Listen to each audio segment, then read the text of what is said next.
ನಮಸ್ಕಾರ ಎಲ್ಲರಿಗೂ. ನಾನು ಡಾಕ್ಟರ್ ವಿಶ್ವನಾಥ್ ಅಂತ ಸರ್ಜಿ ಸೂಪರ್ ಸ್ಪೆಷಾಲಿಟಿ ಹಾಸ್ಪಿಟ್ಲಲ್ಲಿ ಎಂಡೋಕ್ರೈನಾಲಜಿಸ್ಟ್ ಆಗಿ ಕೆಲಸ ಮಾಡ್ತಾ ಇದ್ದೀನಿ. ಸೊ ಇವತ್ತು ನಾನು ನಿಮಗೆ ತಿಳಿಸ್ಬೇಕಾಗಿರೋ ಸಂಗತಿ ಏನಂತ ಹೇಳಿದ್ರೆ, ಡಯಾಬಿಟಿಸಲ್ಲಿ ಎಷ್ಟು ಥರ ವಿಧಾನಗಳಿದೆ, ಆಮೇಲೆ ಯಾವ ವಯಸ್ಸಿನಲ್ಲಿ ಬಂದರೆ ಯಾವ ಡಯಾಬಿಟಿಸ್ ಇರಬಹುದು, ಆದರೆ ಯಾವ್ಯಾವ ಡಿಫ್ರೆಂಟ್ ಡಯಾಬಿಟಿಸ್ ಕ್ಯಾಟಗರೀಸಲ್ಲಿ ಯಾವ್ಯಾವ ಟ್ರೀಟ್ಮೆಂಟ್ ಒಳಿತು ಅಂತ ನಾನು ನಿಮಗೆ ತಿಳಿಸ್ಕೊಳ್ಳಿಕ್ಕೆ ಇಷ್ಟಪಡ್ತೇನೆ. ಸಾಮಾನ್ಯವಾಗಿ ಡಯಾಬಿಟಿಸ್ ಅನ್ನೋದರಲ್ಲಿ 3 ಇಂಪಾರ್ಟೆಂಟ್ ಟೈಪ್ಸ್ ಇದ್ದಾವೆ. Type 1 diabetes, type 2 diabetes and gestational diabetes ಅಂತ ನಾವೇನು ಹೇಳ್ತೀವಿ. ಟೈಪ್ 1 ಡಯಾಬಿಟಿಸ್ ಅಂತ ಹೇಳಿದ್ರೆ ಇದು ಚಿಕ್ಕ ವಯಸ್ಸಿನಿಂದಲೇ ಬರುವಂಥ ಸಕ್ಕರೆ ಕಾಯಿಲೆ. ಚಿಕ್ಕ ವಯಸ್ಸು ಅಂತ ಹೇಳಿದ್ರೆ 2 ವರ್ಷದಿಂದನೇ ಶುರುವಾಗಿರೋ ಸಂಗತಿಗಳು ಕೂಡ ಇದೆ. ಸೊ ಈ ವಯಸ್ಸಿನಲ್ಲಿ ಶುರುವಾಗೋ ಡಯಾಬಿಟಿಸ್ಗೆ ಟೈಪ್ 1 ಡಯಾಬಿಟಿಸ್ ಅಂತ ಹೇಳ್ಬಿಟ್ಟು ನಾವು ಹೇಳ್ತೇವೆ. ಅದು ಏನಕ್ಕೆ ಇದು ಡಿಫ್ರೆಂಟ್ ಫ್ರಮ್ ಟೈಪ್ 2 ಡಯಾಬಿಟಿಸ್ ಅಂತ ಏನಕ್ಕೆ ಹೇಳ್ತೀವಿ ಅಂತ ಹೇಳಿದ್ರೆ, ಟೈಪ್ 1 ಡಯಾಬಿಟಿಸ್ ಪೇಷಂಟ್ಸಲ್ಲಿ ಇನ್ಸುಲಿನ್ ಉತ್ಪನ್ನ ಆಲ್ಮೋಸ್ಟ್ 0 ಆಗಿರುತ್ತೆ. ಆ ಥರ ಇದ್ದಾಗ ನಮಗೆ ಅವ್ರಿಗೆ ಟ್ರೀಟ್ಮೆಂಟ್ ಕೊಡಲಿಕ್ಕೆ ಓನ್ಲಿ ಇನ್ಸುಲಿನ್ ಮಾತ್ರ ಅವ್ರಿಗೆ ಕೊಡಬೇಕಾಗ್ತದೆ. ದೇಹದಲ್ಲಿ ಇನ್ಸುಲಿನ್ ಈಸ್ ಇಂಪಾರ್ಟೆಂಟ್ ಫಾರ್, ದೇಹದಲ್ಲಿ ಇನ್ಸುಲಿನ್ ಏನಕ್ಕೆ ಬೇಕು ಅಂತ ಹೇಳಿದ್ರೆ, ನಿಮ್ಮದು ಸಕ್ಕರೆ ಅಂಶವನ್ನು ಮಿತವಾಗಿ ಕಂಟ್ರೋಲಲ್ಲಿ ಇಡಲಿಕ್ಕೆ ಇನ್ಸುಲಿನ್ ಬೇಕೇ ಬೇಕು.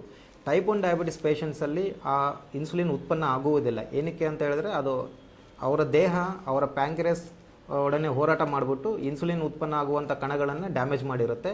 ಹಾಗಾಗಿ ಅವ್ರಿಗೆ ಆಲ್ಮೋಸ್ಟ್ 0 ಇರುತ್ತೆ. ಸೊ ಟ್ರೀಟ್ಮೆಂಟ್ ಬಂದುಬಿಟ್ಟು ಅವ್ರಿಗೆ ಇನ್ಸುಲಿನ್ನೇ ಟ್ರೀಟ್ಮೆಂಟ್ ಕೊಡಬೇಕಾಗುತ್ತೆ.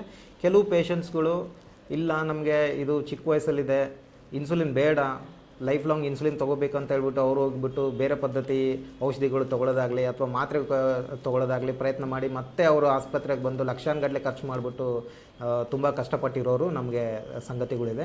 ಸೊ ದಯವಿಟ್ಟು ಗಮನಿಸಿ, ಟೈಪ್ 1 ಡಯಾಬಿಟಿಸ್ ಪೇಷಂಟ್ಸ್ಗೆ ಇನ್ಸುಲಿನ್ನೇ ಟ್ರೀಟ್ಮೆಂಟು. ಆಮೇಲೆ ಇನ್ಸುಲಿನ್ ಬರೀ 2 ಸರಿ ತೊಗೊಳ್ಳೋರು ಇದ್ದಾರೆ, ಅದು ಖಂಡಿತವಾಗ್ಲೂ ಕೆಲಸ ಮಾಡಲಿಕ್ಕೆ ಆಗೋದಿಲ್ಲ. ಒಬ್ಬ ಟೈಪ್ 1 ಡಯಾಬಿಟಿಸ್ ಬಂದಿದೆ ಅಂತ ಹೇಳಿದ್ರೆ ಅವ್ರಿಗೆ ದಿವಸಕ್ಕೆ 4 ಸರಿ ಅಟ್ಲೀಸ್ಟ್ ಇನ್ಸುಲಿನ್ನ ಚುಚ್ಚುಮದ್ದಾಗಿ ತೊಗೋಬೇಕಾಗ್ತದೆ. 3 ಹೊತ್ತು ಊಟಕ್ಕೆ ಮುಂಚೆ, ರಾತ್ರಿ 10 ಗಂಟೆಗೆ ಮಲಗುವಾಗ ಇನ್ನೊಂದು ಇನ್ಸುಲಿನ್ ಕೊಡಬೇಕಾಗ್ತದೆ. ಇದರಿಂದ ಅವರು ಶುಗರ್ನ ಒಳ್ಳೆ ಕಂಟ್ರೋಲಲ್ಲಿ ಇಟ್ಕೋಬೋದು. ನಿಮಗೆ ತುಂಬ ಲಿವಿಂಗ್ ಎಕ್ಸಾಂಪಲ್ಸ್ ಇದೆ. ಎಷ್ಟೊಂದು ಸಿನಿಮಾ ತಾರೆಯವರು ಇದ್ದಾರೆ, ಪಾಪ್ ಸಿಂಗರ್ಸ್ ಇದ್ದಾರೆ, ಅವರು ಟೈಪ್ 1 ಡಯಾಬಿಟಿಸ್ ಇದ್ದಾರೆ. ಅವರು ಅಷ್ಟೊಂದು ದೊಡ್ಡ ಮಟ್ಟಕ್ಕೆ ಬೆಳೆದಿದ್ದಾರೆ ಅಂತ ಹೇಳಿದರೆ ಅವರು ತೊಗೊಂಡಿರೋ ಇನ್ಸುಲಿನ್ ಟ್ರೀಟ್ಮೆಂಟಿಂದನೇ ಅವರು ಅಷ್ಟು ದೊಡ್ಡ ಮಟ್ಟಕ್ಕೆ ಬೆಳೆದಿದ್ದಾರೆ. ಯಾರೂ ಕುಗ್ಗಬಾರ್ದು ಟೈಪ್ 1 ಡಯಾಬಿಟಿಸ್ ಇದೆ ಅಂತ ಹೇಳ್ಬಿಟ್ಟು ಅವರು ಜೀವನದಲ್ಲಿ ಎಲ್ಲ ಉನ್ನತ ಮಟ್ಟ ಸ್ಥಾನದಲ್ಲೂ ಹೋಗ್ಬೋದು. ದಯವಿಟ್ಟು ಇನ್ಸುಲಿನ್ ಟ್ರೀಟ್ಮೆಂಟ್ ಮಾತ್ರ ನಿಲ್ಲಿಸಬಾರ್ದು. ಇಷ್ಟು ಮಾತ್ರ ಅವ್ರ ಗಮನದಲ್ಲಿ ಇಟ್ಕೋಬೇಕು. ಇನ್ನು ಮಿಕ್ಕಿದ್ದು ಸರ್ವೇ ಸಾಮಾನ್ಯವಾಗಿ ಕಾಣೋದು ಟೈಪ್ 2 ಡಯಾಬಿಟಿಸ್ ಅಂತ ಹೇಳ್ಬಿಟ್ಟು ವಯಸ್ಕರಲ್ಲಿ ಬರ್ತದೆ, ವಯಸ್ಸಾದವ್ರಿಗಲ್ಲೂ ಏನು ಕಂಡು ಬರ್ತದೆ, ಅದು ಟೈಪ್ 2 ಡಯಾಬಿಟಿಸ್ ಅಂತ ಹೇಳ್ತೀವಿ. ಆ ಪೇಷಂಟ್ಸ್ಗೆ ಏನಿರುತ್ತೆ, ಇನ್ಸುಲಿನ್ ಉತ್ಪನ್ನ ಇರ್ತದೆ, ಆದರೆ ಅದು ಕೆಲಸ ಮಾಡ್ತಾ ಇರಲ್ಲ. ಅದಕ್ಕೋಸ್ಕರ ನಾವೇನು ಮಾಡ್ತೀವಿ, ಆಚೆಯಿಂದ ಟ್ಯಾಬ್ಲೆಟ್ ಕೊಟ್ಟು ಅದಕ್ಕೆ ಕೆಲಸ ಮಾಡಲಿಕ್ಕೆ ಸಹಾಯ ಮಾಡಿಕೊಡ್ತೇವೆ. ಆದ ಕಾರಣ ಅವ್ರಿಗೆ ಟ್ಯಾಬ್ಲೆಟ್ಸಲ್ಲೇ ಕೆಲಸ ಆಗುತ್ತೆ.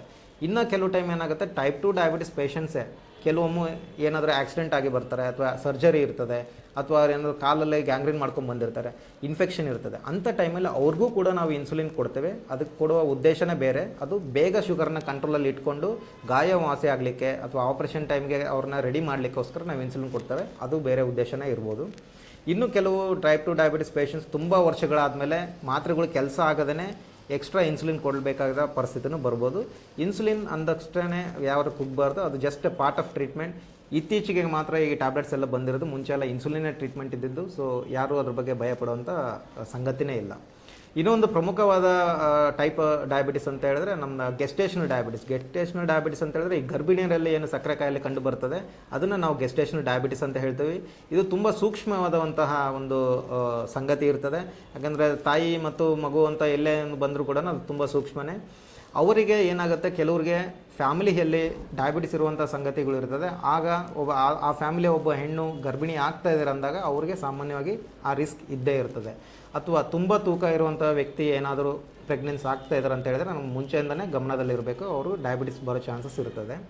ಡಯಾಬಿಟಿಸ್ ಪ್ರೆಗ್ನೆನ್ಸಿಲಿ ಬಂದಾದ ತಕ್ಷಣ ನಾವು ಎಲ್ಲ ಮಾತ್ರೆಗಳು ಅವ್ರಿಗೆ ಕೊಡಲಿಕ್ಕೆ ಆಗೋದಿಲ್ಲ. ಹಾಗಾಗಿ ಅವ್ರಿಗೂ ಕೂಡ ಇನ್ಸುಲಿನ್ನೇ ಟ್ರೀಟ್ಮೆಂಟು. ಏನಕ್ಕೆಂದರೆ ಇನ್ಸುಲಿನ್ ಅದು ಈವನ್ ಗರ್ಭಿಣಿಯರಲ್ಲೂ ಕೂಡ ತುಂಬ ಸೇಫ್, 100% ಸೇಫ್ ಇರೋದ್ರಿಂದ ನಾವು ಅದನ್ನು ಅವ್ರಿಗೆ ಕೊಡ್ತೇವೆ. ಈ ಏನಕ್ಕೆ ನಾವು ಡಯಾಬಿಟಿಸ್ನ ಟ್ರೀಟ್ಮೆಂಟು ಪ್ರೆಗ್ನೆನ್ಸಿಯಲ್ಲಿ ಕೂಡ ಟ್ರೀಟ್ ಮಾಡಬೇಕಂತ ಹೇಳಿದ್ರೆ, ಇಲ್ಲ ನಾವು ಪ್ರೆಗ್ನೆನ್ಸಿಯಲ್ಲಿ ಡಯಾಬಿಟಿಸ್ನ ಸರಿಯಾಗಿ ಟ್ರೀಟ್ಮೆಂಟ್ ಮಾಡದೇ ಇದ್ದಾಗ ಮಗು ದೊಡ್ಡ ತೂಕದ ಮಗು ಹುಟ್ಟುವಂಥ ಚಾನ್ಸಸ್ ಇರ್ತದೆ. ಹುಟ್ಟುವಾಗ ನಾರ್ಮಲ್ ಹೆರಿಗೆ ಆಗುವಾಗ ದೊಡ್ಡ ತೂಕದ ಮಗು ಹುಟ್ಟಿದಾಗ ಅದೇನು ಗರ್ಭ ಕೆನಾಲಿಂದ ಏನು ಆಚೆ ಬರ್ತಾ ಇದ್ದಾಗ ಅವ್ರಿಗೆ ಮಕ್ಕಳಿಗೆ ಬ್ರೇಕಲ್ ಪ್ಲೆಕ್ಸಸ್ ಪ್ಯಾರಲಿಸಿಸ್ ಅಂತ ಏನು ಹೇಳ್ತೀವಿ, ಎಳೆಯುವಾಗ ಕೈಯಿಂದ ಏನಾದರೂ ತೊಂದರೆಗಳಾಗ್ಬೋದು. ಅದಲ್ಲದೆ ಅವ್ರಿಗೆ ಹುಟ್ಟಿದ ಕೂಡಲೇ ಮಗುವಿನ ಅದೇನು ಅಂಬಲಿಕಲ್ ಕಾರ್ಡ್ ಅಂತ ಏನು ಕಟ್ ಮಾಡಿ ನಾವು ತಾಯಿಯಿಂದ ಸಪ್ರೇಟ್ ಮಾಡಿದಾಗ ಏನಾಗುತ್ತೆ, ಸಡನ್ನಾಗಿ ಶುಗರ್ ಲೋ ಆಗೋ ಚಾನ್ಸಸ್ ಬರ್ತದೆ, ಕ್ಯಾಲ್ಶಿಯಂ ಲೋ ಆಗಿ ಬರ್ಬೋದು, ಜಾಂಡೀಸ್ ತುಂಬ ದಿವಸಗಳಾದರೂ ಬರ್ಬೋದು. ಸೊ ಇದನ್ನೆಲ್ಲ ತಡೆಗಟ್ಟಲಿಕ್ಕೆ ನಾವು ಗೆಸ್ಟೇಷನಲ್ ಡಯಾಬಿಟಿಸ್ ಅಥವಾ ಗರ್ಭಿಣಿಯರಲ್ಲಿ ಏನು ಡಯಾಬಿಟಿಸ್ ಇರುತ್ತಲ್ಲ ಅದನ್ನು ಟ್ರೀಟ್ಮೆಂಟ್ ಮಾಡೋದು ತುಂಬ ಮುಖ್ಯ. ಅವ್ರಿಗೆ ನಾವೇನು ಟ್ರೀಟ್ಮೆಂಟ್ ಮಾಡುವಾಗ ನಾವು ಅವ್ರಿಗೆ ಟಾರ್ಗೆಟ್ಸ್ ಏನು ಕೊಡ್ತೀವಿ, ಶುಗರ್ ಲೆವೆಲ್ಸ್ ಏನು ಇಡ್ತೀವಿ, ಅದನ್ನು ಸರ್ವೇ ಸಾಮಾನ್ಯ ಜನಗಳಿಗೆ ಏನು ಟಾರ್ಗೆಟ್ಸ್ ಇರುತ್ತೆ ಅದು ಬೇರೆ ಇರುತ್ತೆ. ಪ್ರೆಗ್ನೆನ್ಸಿಯಲ್ಲಿ ನಾವು ಇನ್ನೂ ತುಂಬ ಟೈಟಾಗಿ ಶುಗರ್ ಕಂಟ್ರೋಲ್ ಮಾಡಬೇಕಂತೇಳಿ ತುಂಬ ಕಮ್ಮಿ ಲೆವೆಲ್ಸ್ನ ಇಟ್ಟಿರ್ತೀವಿ. ಇದು ನಿಮಗೆ ತಿಳಿದಿರಬೇಕು. ಧನ್ಯವಾದ.